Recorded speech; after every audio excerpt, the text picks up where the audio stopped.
أرواحوا معايا نعطيكم وصفتي اللي ديما نديرها لطاجين الزيتون.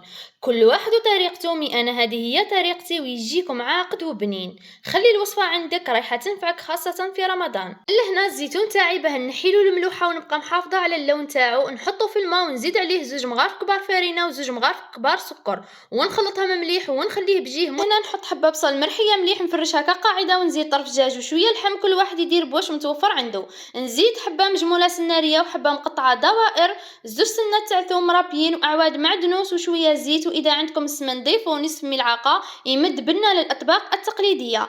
توابل ملح زنجبيل فلفل أسود وراس الحانوت ونخلطهم مليح ونحطهم يتقلاو. كي تتقلى نرمي فيها الزيتون بعد ما شللناه مليح من هذيك الفرينه والسكر، ونمرقها بالماء سخون ونخليها طيب. بعدها نجيب نصف صدر دجاج مرحي، نزيد عليه مغرف كبيره تاع بصل مرحيه، سنه ثوم مرابيه، كميه من المعدنوس مقطع، مغرف كبيره شابلور، ملح فلفل اسود راس الحانوت وشويه عظام، ونلمهم مليح مع بعض ونشكلهم كريات. نحطهم في الزيت سخون يديو لي تحميره ونحيهم ونضيفوهم طاجين الزيتون مع قرن فلفل حار ونغلق ونخليه حتى يطيب الدجاج واللحم. نحيهم ونحي كميه قليله من المرق مع حبه تاع سناريه اللي كنا ضفناها مع الاول، ونضيف عليهم مكعب جامبو ومغرف صغيره تاع فرينه ونميكسيهم مليح مع بعض. صب هذا الخليط طاجين الزيتون ونرجعه فوق النار يعقد. هذا هو السر الصغير اللي راح يمدلكم بنه ولا اروع وتجيكم المرقه عاقده كيما يحب الخاطر. وهكا الطاجين تاعي بعد ما طاب قدمته مع رشه معدنوس، وصدقوني الريحه راهي تشهي. اذا عجبتك الطريقه احفظيها وشاركيها. سلام.